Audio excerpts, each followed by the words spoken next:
Welcome. The Greater Shiloh Stewardship Education Ministry presents the right relationship with money, an ongoing conversation. Over the next few months, we will focus on women and wealth, the road to financial empowerment. This next video clip illustrates the relationship that women often have with money and the uneasiness that they have oftentimes in discussing money.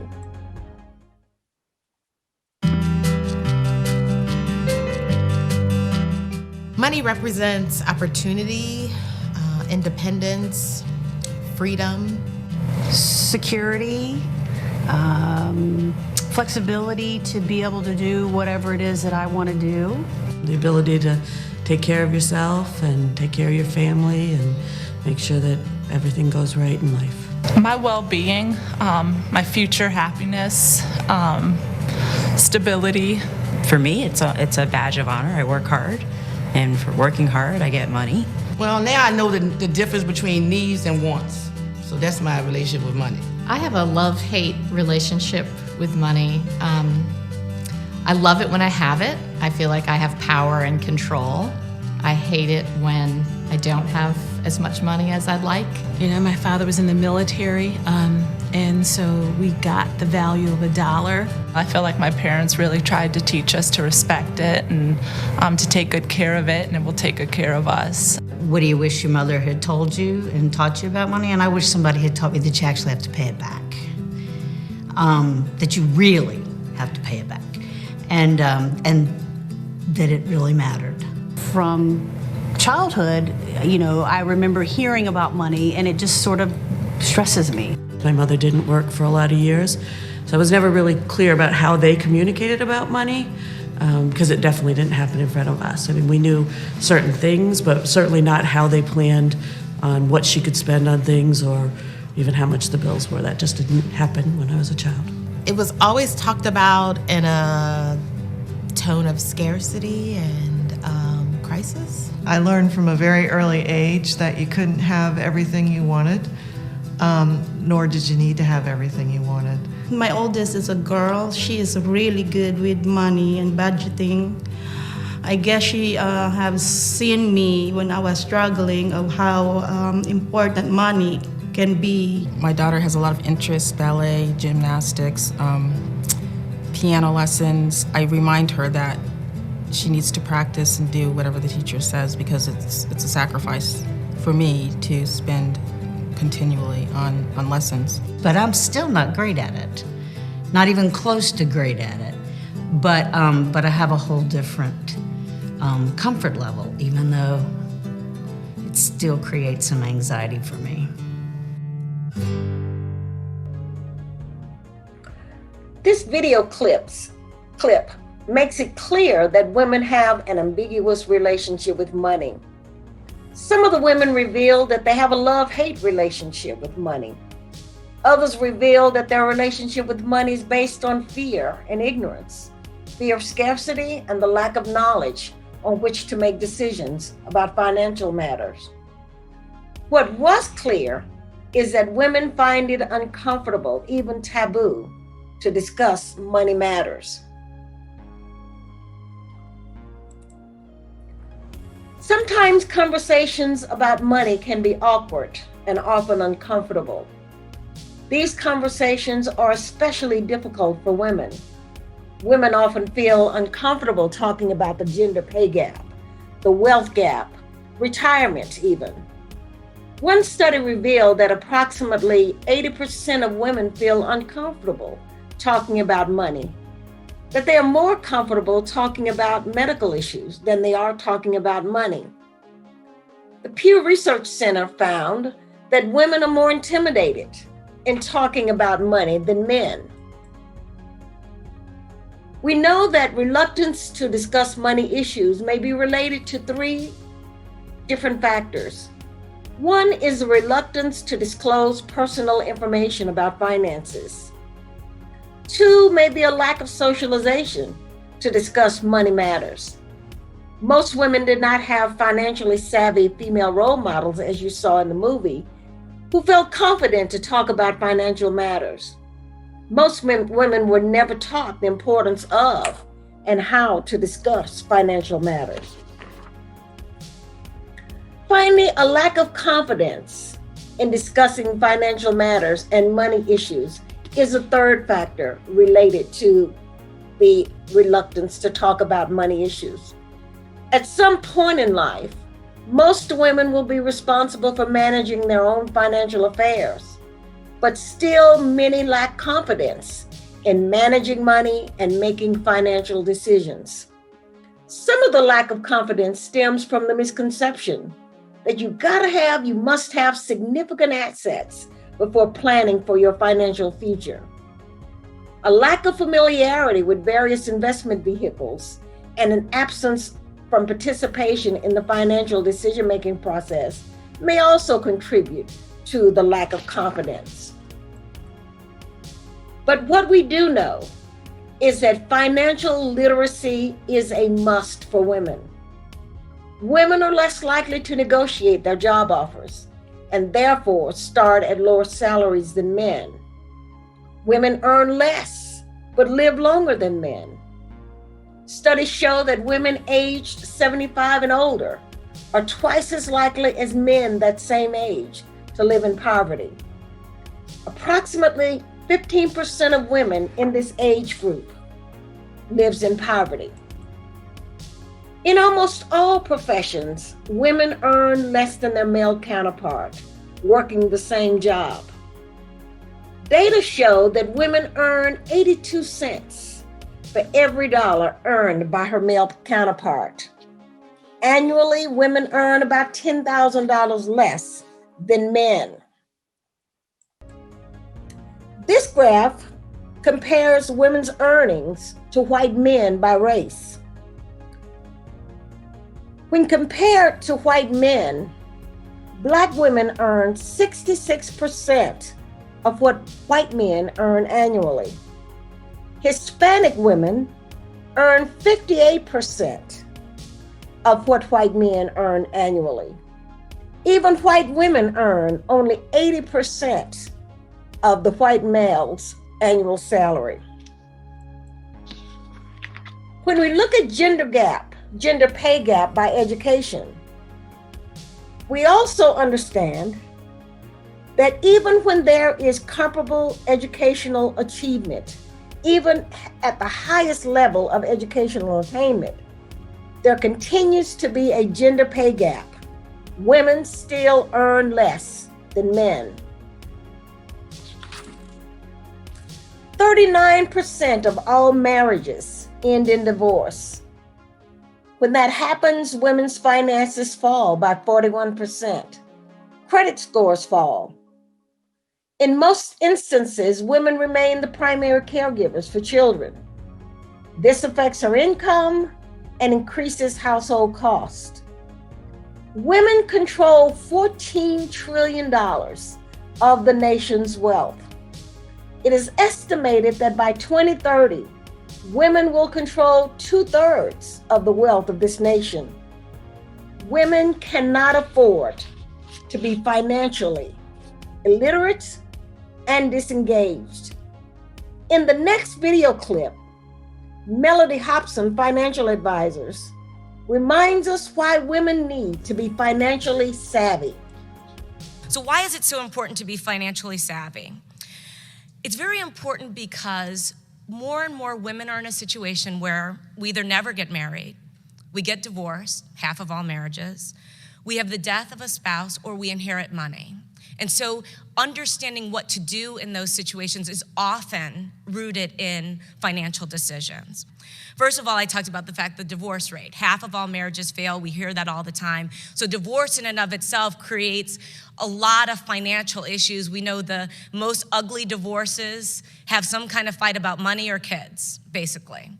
Then we have this whole issue of, which is a great thing, but it has some repercussions, life expectancy in this country. Women are expected to live 7 years longer than the typical male, 7 years. That means you need more money for retirement than a man would. It's just a fact. When you think about it, a woman retiring at the age of 55 today is expected to live another 27 years. So that's to the age of 82. Another way to think about it, if you are 35 years old or younger, you have a 1 in 16 chance of living to 100. 1 in 16, because of all the medical advances, marvels, et cetera, that have happened in this country. Living to 100 is a long life, hopefully a long, rich, full life. But think about if you retire at 65 and you need 35 years of income to live. You need real dollars to have a reasonable life in that situation. It's interesting, 50% of all women over age 65 are widows, 50%. So again, that puts it in context of the death aspect of why you're going to be in charge. Thirdly, we've got this wage gap. Now, of course, everyone's heard about the wage gap, right?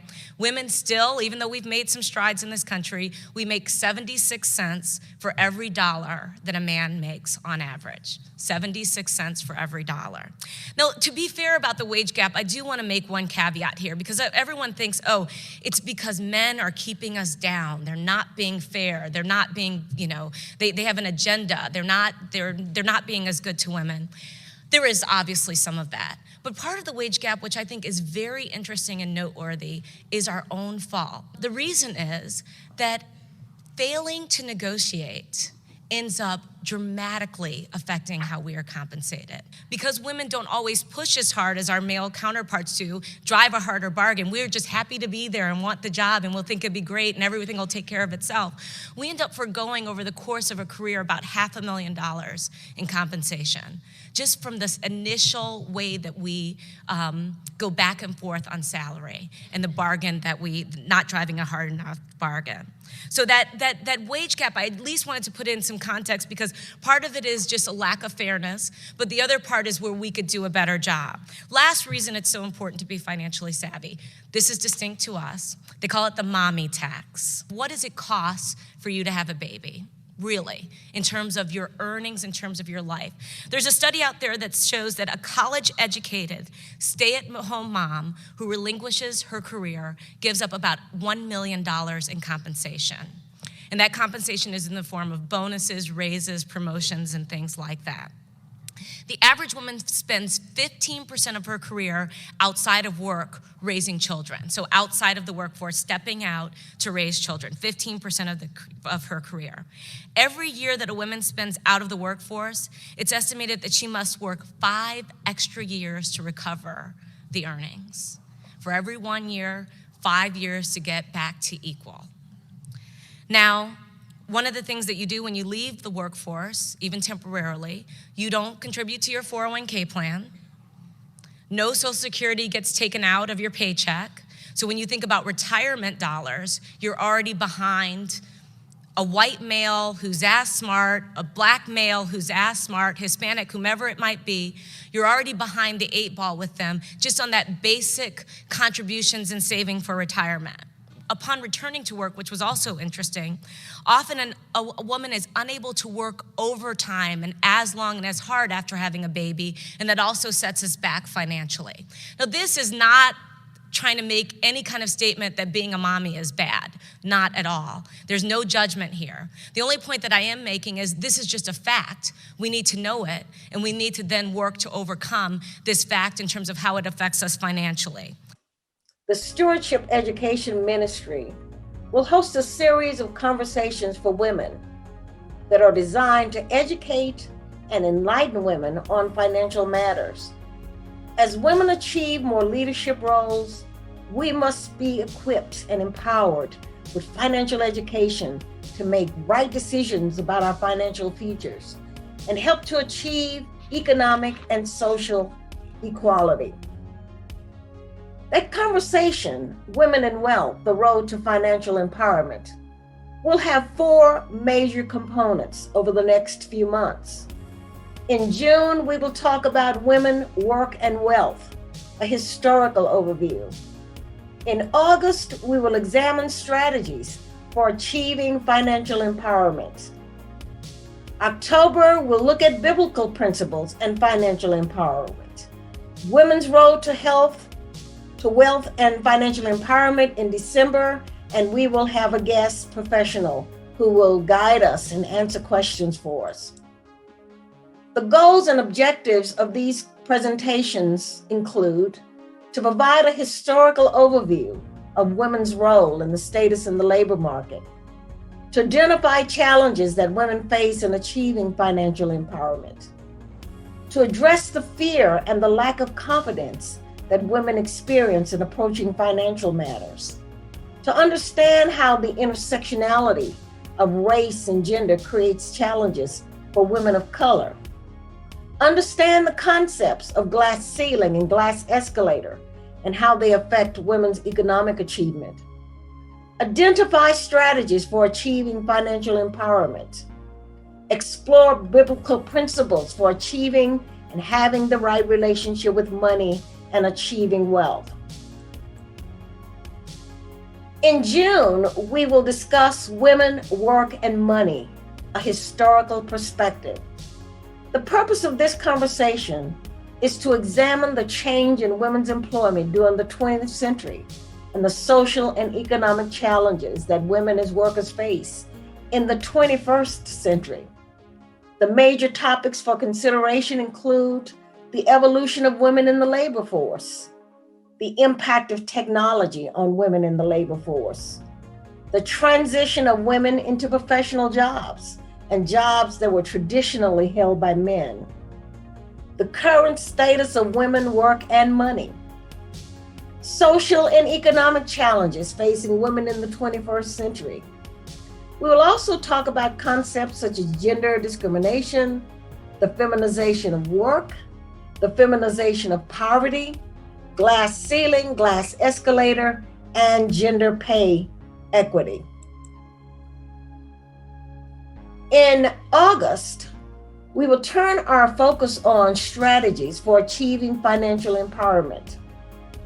The purpose of this conversation is to focus on establishing the right relationship with money and identify strategies for achieving financial stability and wealth. Major topics for discussion will include the importance of setting financial goals, strategies for setting financial goals, the importance of financial planning, strategizing for financial success in the digital age.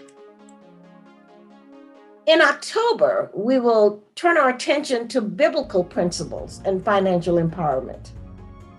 This presentation affirms our stewardship over the financial resources that God has provided. We will examine what the Bible says about wealth and establish the biblical principles for accumulating wealth and achieving financial empowerment. We will understand that God has a plan for the believer's prosperity.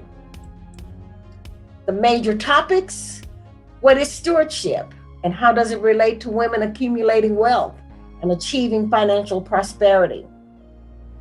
What do the scriptures communicate about wealth? What are the misconceptions about wealth and prosperity from a spiritual and a scriptural perspective? We want to talk about the importance of giving and guidelines for giving. What does the Bible say about debts? Finally, we will look at biblical principles for saving and investing. In December, we will have a guest professional, Dr. Stephanie Yates, who will talk with us about the women's road to wealth and financial empowerment. If you have questions, please write those questions and submit them to the Stewardship Education Ministry. At the December in-person meeting, those questions will be answered by the professional who will speak and answer questions. As we end this overview, please listen to Gail Perry Mason, who reminds us that a man is not a financial plan.